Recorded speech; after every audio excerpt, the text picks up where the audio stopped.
හැමෝටම නිදහසේ ජීවත් වෙන්න පුළුවන් රටක් කියලා අපි හිතන් ඉන්න ශ්‍රී ලංකාවේ ඇත්තටම මිනිස්සුන්ට නිදහසේ ජීවත් වෙන්න පුළුවන්ද කියන ප්‍රශ්නේ අපි හැමෝටම තියෙනවා. පොලිස් නිලධාරීන් 90000කට වඩා ඉන්න පොලිස් සේවයක් අපිට තිබුණත් අපේ රටේ කාන්තාවන්ට හරියමං ආරක්ෂාවක් තියෙනවද? රාත්‍රී කාලෙදි කාන්තාවකට තනියම පාළු පාරක යන්න තියා මහදවාලක සෙනඟ පිරුණු බස් එකක යන්නවත් ආරක්ෂාවක් අපේ රටේ තියෙනවද? නීතියේ තියෙන අඩුපාඩු නිසා හෝ අපේ සමාජ ජීවත් වෙන මිනිසුන්ගේ හිතන පතන විදිහේ තියෙන අඩුපාඩු නිසා දවසකට කාන්තාව කී දිනක් නම් අපයෝජනයට ලක් වෙනවද? මේ වගේ වැඩිම ප්‍රමාණයක් වෙන්නේ පොදු ප්‍රවාහනය භාවිතා කරන කාන්තාවන්ට. පොලිසිය කෙසේ වෙතත් අපේ රටේ පොදු ප්‍රවාහනය භාවිතා කරන මිනිස්සුවත් මේවට විරුද්ධව ක්‍රියාත්මක වෙනවා නම් මෙච්චරටම වලත්තයෝ මේ අපේ රටේ ඉන්නේ කොහොමද? අද අරන් ආවෙත් අමුතු තාලේ වේසාවෙගේ කතාවක්. මේ වීඩියෝ එක බලලා ඉන්නකෝ.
ඔයාලා මේ දැක්ක වීඩියෝ එක පුරාවටම මේ අවු කන්නාඩි ඔලුවට දාගෙන ලැජ්ජාව බල්ලට දාගෙන ඉන්න මේ පිංගුත්තරයා මොකද කරන්නේ කියලා දැක්කන නේද?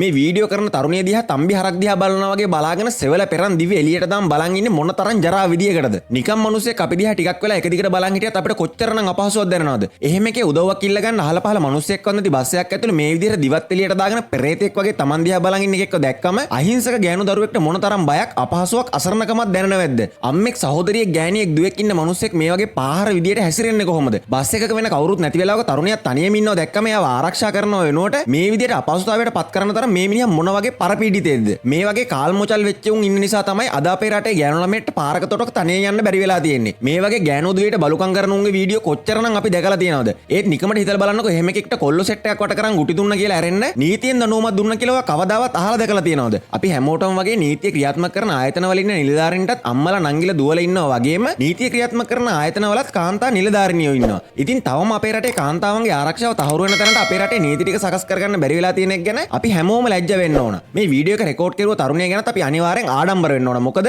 මේ වගේ සක්කිලි සතෙක්ව දැක්කම ගෑනු ළමයෙක් නෙමෙයි කොල්ලෙක් වුණත් බය වෙන්න ඉඩ තියෙනවා. එහෙම වෙලත් මේ ගෑනු ළමයා මේ වලත්තෑ මුළු රටටම පෙන්නලා තව එක කෙල්ලෙක්ට හරි කරදරයක් වෙන එක නවත්ත ගන්න මේ සිද්ධිය වීඩියෝ කරලා තියෙනවා. මේ වගේ දේවල් දැක්කම අහක බලන් යන මිනිස්සු ඉන්න රටක අපි මේ ගෑනු ළමයව අනිවාර්යෙන්ම අගය කරන්න ඕන. මේ වීඩියෝ එක දැක්කම ඔයාට මොකද හිතුනේ? මේ වීඩියෝ එකේ ඉන්න අසමත් ජාතියකින් හරි නීතිය ක්‍රියාත්මක වෙන්න පටන් ගන්නව ඕන නැද්ද? මේ වගේ සිද්ධිවලට මුහුණ දෙන කාන්තාවන් පොලිසියකට ඇවිත් පැමිණිලි කරන කල් ඉන්නේ නැතුව මේවට නීතියක් ක්‍රියාත්මක කරන්න බැරිද? මෙහෙම මානසික ලෙඩ සමාජ ජීවත් වෙන එක නවත්තලා දාන්න ඕන නැද්ද? ඔයාට හිතන හැමදේම අනිත් අයටත් බලන්න පහලින් කමෙන්ට් කරන්න. මේ වීඩියෝ එක ලයික් කරලා මේ ජාතියක් ජම්මයක් නැති වරත්තු වගේ මූණ මුළු ලංකාවටම දකින්න ෂෙයා කරන්න. මේ වගේ රටේ සිද්ධ වෙන පජාති වැඩවලට විරුද්ධව පොඩියට හරි හඬක් නගන අපේ හාලියා YouTube නාලිකාව subscribe කරලා තියාගන්න. ආයෙත් වීඩියෝ එකකින් හම්බෙමු. ජය වේවා.